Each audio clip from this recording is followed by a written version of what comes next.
everyone, it's me Rosie Chetri. Today I will be talking about my experience with Indigo Airlines, how I have come this far, and what was the situations and how many rejections I faced.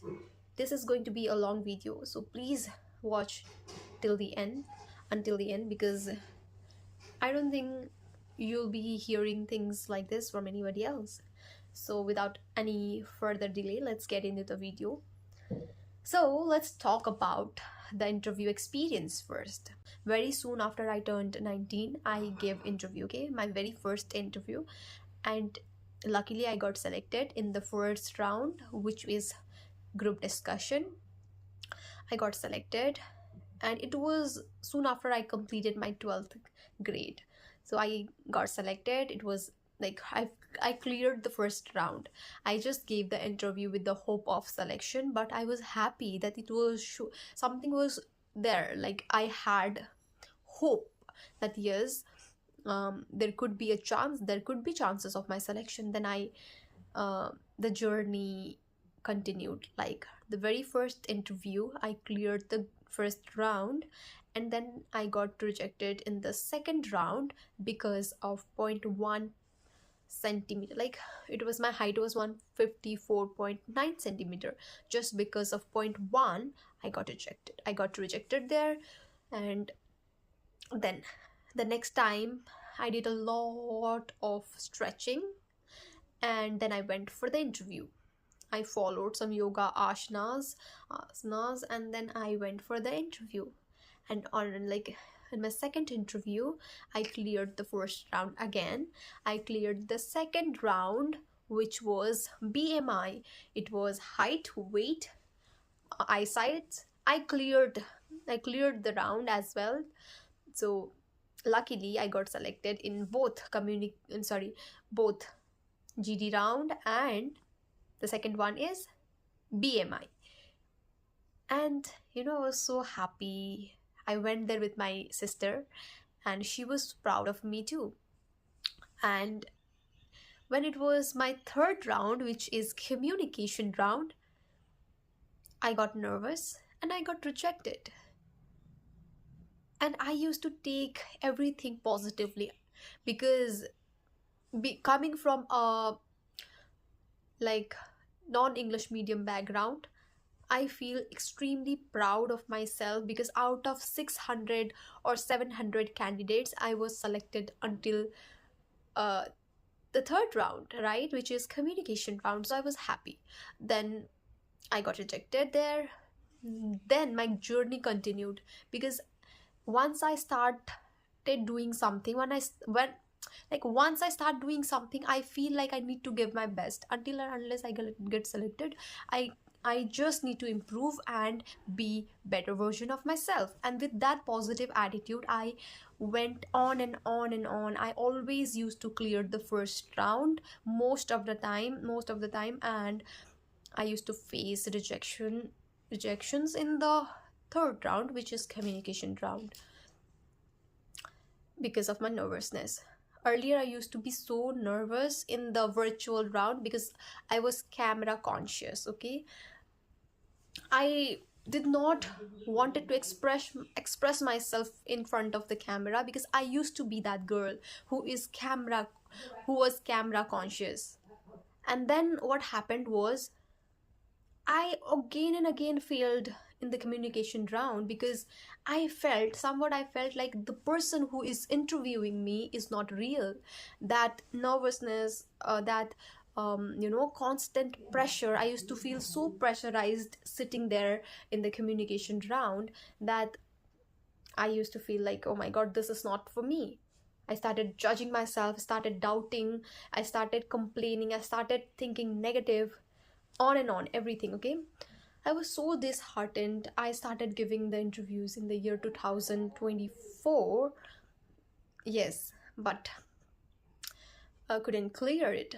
And finally in 2025, I was able to clear the communication round too. With constant hard work, constant pressure, constant, rejections, I was able to clear the communication round. Year 2025, I was able to clear the communication round. Not once, not twice, thrice. I cleared the AI virtual round too, which was, I feel, difficult because, it is. And in the month of September itself, I was able to clear the virtual round, AI round, and the, like, communication round. When I went for the interview, I was able to clear the communication round. And because of this small scar, let me show you. I hope you're seeing this. My hands are dry, but this small scar, because of this, I was told that I can't proceed further. Even though I cleared the final round as well. All the rounds were cleared, but all the rounds were cleared, but because of this small scar, which is a birthmark, actually, birthmark, look at this, not visible, right? I was not selected. Though I knew that this is not an issue, this is even great thing that yes, I'm human, everybody has these things, but it's not visible. And yes, twice or thrice I cleared communication round, back to back. I never give up. I never give up. I never ever give up. I never give up. And so sorry with the grammar. I was able to clear the rounds back to back. I mean, not once, not twice, not thrice. Fourth time, back to back, because I never give up, just because of this. And luckily, on on maybe Friday in 2025, in the month of October, 3rd October, on 3rd October, I was able to clear all the rounds, luckily. And there was a lady, HR, she was a new HR, and because of her, I would say, because she was a very powerful woman, and because of her, I was able to clear the medical round as well. Look, because of this scar, this which is my birthmark, my wings cannot be like my wings, no one can cut my wings. Maybe she understood that she has big heart and she selected me. Not direct selection, it wasn't the direct selection, it was PhD, pre-hire training. I was selected for PhD. For 2 months of PhD, I agreed to that, and then my training began. And you know what? I cried in the PhD training. I felt overwhelmed. I was disheartened sometimes.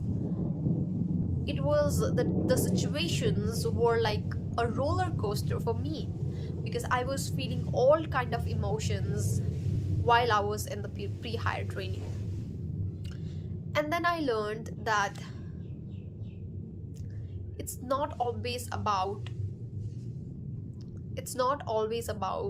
grammar, it's not always about looking good. You should feel good from within, then everything around you will be, will eventually work out for you. So this was something I learned. But yes, overall, every lesson in my life has taught me something or the other, which I am really proud of. And what really motivated me back then was, I used to think that yes, I have come this far by, maybe a lot of people get selected in their first attempt. But I'm lucky that I faced these rejections, because this life is full of rejections. Not today, not tomorrow. Maybe there is a day when we will feel rejected. We have to face rejections, and we have to be ready for it. Maybe this was my lesson. Maybe someone has their own karmic account, and they, I hope you're getting my point. So I accepted the fact, and I was always positive, and I am always positive till date. So I'm grateful for my PhD selection as well. But what I expected in the PhD was completely different. But anyways, I learned something. That is what really matters. So at the end, I just want to say, every time I went for the interview, I've learned something, and which is truly valuable in life. Maybe this was something I had to face, and I did. By the grace of God, I was able to tackle them all, and I never give up. I never ever give up, not even single time. I always went for the interview after even facing a lot of rejection. So that was something truly valuable.